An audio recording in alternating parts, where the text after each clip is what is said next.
राम राम जी। ओम नमो भगवते वासुदेव।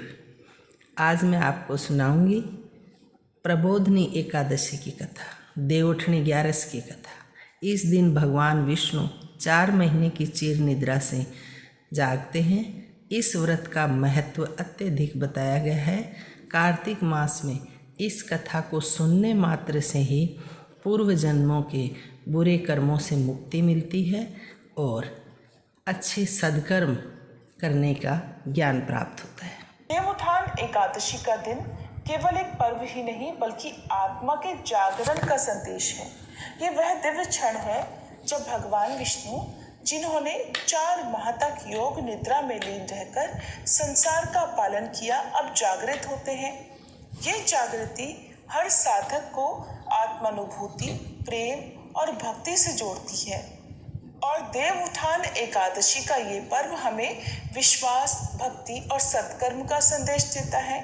इस शुभ अवसर पर प्रभु का आशीर्वाद प्राप्त करने के लिए भक्तजन सच्चे मन से उनकी आराधना करते हैं और कथा का श्रवण करते हैं। तो आइए श्रोताओं, आज देवउत्थान एकादशी के शुभ अवसर पर कुछ पवित्र कथाओं का रसपान करते हैं। कथा महाभारत काल की है, जब धर्मराज युधिष्ठिर के महल में भगवान श्री कृष्ण विराजमान थे।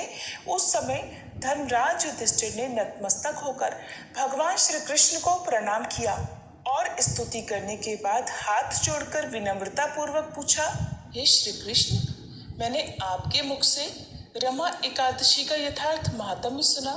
मानद, अब कार्तिक शुक्ल पक्ष में जो एकादशी होती है उसकी भी महिमा बताइए। तब भगवान श्री कृष्ण बोले, राजन, कार्तिक के शुक्ल पक्ष में जो एकादशी होती है उसका जैसा वर्णन लोक सृष्टा ब्रह्मा जी ने नारद जी से किया था, वही मैं तुम्हें बतलाता हूँ, ध्यान पूर्वक सुनो। नारद जी ने कहा, पिताजी, जिसमें धर्म कर्म में प्रवृत्ति कराने वाले भगवान गोविंद जागते हैं, उस प्रबोधनी एकादशी का महात्म्य बतलाइए। तब ब्रह्मा जी बोले, मुनि श्रेष्ठ, प्रबोधनी का महात्म्य पापों का नाश, पुण्य की वृद्धि और उत्तम बुद्धि वाले पुरुषों को मोक्ष प्रदान करने वाला है। समुद्र से लेकर सरोवर तक जितने भी तीर्थ हैं वे सभी अपने महात्म्य की तभी तक गर्जना करते हैं जब तक कि कार्तिक मास में भगवान श्री विष्णु की प्रबोधनी तिथि नहीं आ जाती। प्रबोधनी एकादशी को एक ही उपवास कर लेने से मनुष्य 1000 अश्वमेध और 100 राजस्व यज्ञ का फल पा लेता है। बेटा, जो दुर्लभ है, जिसकी प्राप्ति असंभव है और जिसे त्रिलोकी में किसी ने भी नहीं देखा है, ऐसी वस्तु के लिए भी याचना करने पर प्रबोधनी एकादशी उसे दे देती है। भक्ति पूर्वक उपवास करने पर मनुष्यों को हरि प्रबोधनी एकादशी ऐश्वर्य, संपत्ति, उत्तम बुद्धि, राज्य तथा सुख प्रदान करती है। मेरु पर्वत के समान जो बड़े बड़े पाप हैं, उन सब को यह पाप नाशिनी प्रबोधनी एक ही उपवास से भस्म कर देती है। पहले के हजारों जन्मों में जो पाप किए गए हैं, उन्हें प्रबोधनी की रात्रि का जागरण रुई की ढेरी के समान भस्म कर डालता है। जो लोग प्रबोधनी एकादशी का मन से ध्यान करते और जो इसके व्रत का अनुष्ठान करते हैं, उनके पितर नरक के दुखों से छुटकारा पाकर भगवान विष्णु के परम धाम को चले जाते हैं। ब्राह्मण, अश्वमेध आदि यज्ञों से भी जिस फल की प्राप्ति कठिन है, वह प्रबोधनी एकादशी को जागरण करने से अनायासी मिल जाता है।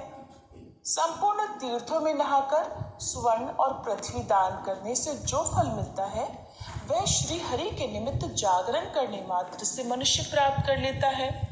जैसे मनुष्यों के लिए मृत्यु अनिवार्य है, उसी प्रकार धन संपत्ति मात्र भी क्षण भंगुर है, ऐसा समझकर एकादशी का व्रत करना चाहिए।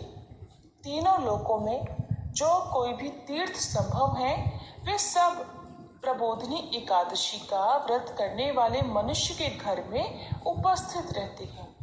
कार्तिक की हरि प्रबोधनी एकादशी पुत्र तथा पौत्र प्रदान करने वाली है। जो प्रबोधिनी को उपासना करता है वही ज्ञानी है, वही योगी है, वही तपस्वी और जितेंद्रिय है तथा उसी को भोग और मोक्ष की प्राप्ति होती है। बेटा, प्रबोधिनी एकादशी को भगवान विष्णु के उद्देश्य से मनुष्य जो स्नान, दान, जप और होम करता है वह सब अक्षय होता है। जो मनुष्य उस तिथि को उपवास करके भगवान माधव की भक्ति पूर्वक पूजा करते हैं वे 100 जन्मों के पापों से छुटकारा पा जाते हैं। इस व्रत के द्वारा देवेश्वर जनार्दन को संतुष्ट करके मनुष्य संपूर्ण दिशाओं को अपने तेज से प्रकाशित करता हुआ श्री हरि के वैकुंठ धाम को जाता है। प्रबोधिनी को पूजित होने पर भगवान गोविंद मनुष्यों के बचपन, जवानी और बुढ़ापे में किए हुए 100 जन्मों के पापों को चाहे वे अधिक हो या कम धो डालते हैं। अतः सर्वथा प्रयत्न करके संपूर्ण मनोवांछित फलों को देने वाले देवाधिदेव जनार्दन की उपासना करनी चाहिए। बेटा नारद, जो भगवान विष्णु के भजन में तत्पर होकर कार्तिक में पराये अन्न का त्याग करता है वह चांद्रायण व्रत का फल पाता है। जो प्रतिदिन शास्त्रीय चर्चा से मनोरंजन करते हुए कार्तिक मास व्यतीत करता है वह अपने संपूर्ण पापों को जला डालता और 10,000 यज्ञों का फल प्राप्त करता है। कार्तिक मास में शास्त्रीय कथा के कहने सुनने से भगवान मधुसूदन को जैसा संतोष होता है वैसा उन्हें यज्ञ, दान अथवा जप आदि से भी नहीं होता। जो शुभ कर्म परायण पुरुष कार्तिक मास में एक या आधे श्लोक से भी भगवान विष्णु की कथा बाँचते हैं उन्हें 100 गोदान का फल मिलता है। महामुने, कार्तिक में भगवान केशव के सामने शास्त्र का स्वाध्याय तथा श्रवण करना चाहिए। मुनिश्रेष्ठ, जो कार्तिक में कल्याण प्राप्ति के लोभ से श्री हरि की कथा का प्रबंध करता है वह अपनी 100 पीढ़ियों को तार देता है। जो मनुष्य सदा नियम पूर्वक कार्तिक मास में भगवान विष्णु की कथा सुनता है उसे सहस्त्र गोदान का फल मिलता है। जो प्रबोधिनी एकादशी के दिन श्री विष्णु की कथा श्रवण करता है उसे 7 द्वीपों से युक्त पृथ्वी दान करने का फल प्राप्त होता है। मुनिश्रेष्ठ, जो भगवान विष्णु की कथा सुनकर अपनी शक्ति के अनुसार कथावाचक की पूजा करते हैं उन्हें अक्षय लोक की प्राप्ति होती है। नारद, जो मनुष्य कार्तिक मास में भगवत संबंधी गीत और शास्त्र विनोद के द्वारा समय बिताता है उसकी पुनरावृत्ति मैंने नहीं देखी है। मुने, जो पुण्यात्मा पुरुष भगवान के समक्ष गान, नृत्य, वाद्य और श्री विष्णु की कथा करता है वह तीनों लोकों के ऊपर विराजमान होता है। मुनिश्रेष्ठ, कार्तिक की प्रबोधिनी एकादशी के दिन बहुत से फल फूल, कपूर, अर्गजा और कुमकुम के द्वारा श्री हरि की पूजा करनी चाहिए। एकादशी आने पर धन की कंजूसी नहीं करनी चाहिए क्योंकि उस दिन दान आदि करने से असंख्य पुण्य की प्राप्ति होती है। प्रबोधिनी को जागरण के समय शंख में जल लेकर फल तथा नाना प्रकार के द्रव्यों के साथ श्री जनार्दन को अर्घ्य देना चाहिए। संपूर्ण तीर्थों में स्नान करने और सब प्रकार के दान देने से जो फल मिलता है वही प्रबोधिनी एकादशी को अर्घ्य देने से करोड़ गुना होकर प्राप्त होता है। देवर्षि, अर्घ्य देने के पश्चात भोजन, आच्छादन और दक्षिणा आदि के द्वारा भगवान विष्णु की प्रसन्नता के लिए गुरु की भी पूजा करनी चाहिए। जो मनुष्य उस दिन श्रीमद् भागवत की कथा सुनता अथवा पुराण का पाठ करता है उसे एक एक अक्षर पर कपिला दान का फल मिलता है।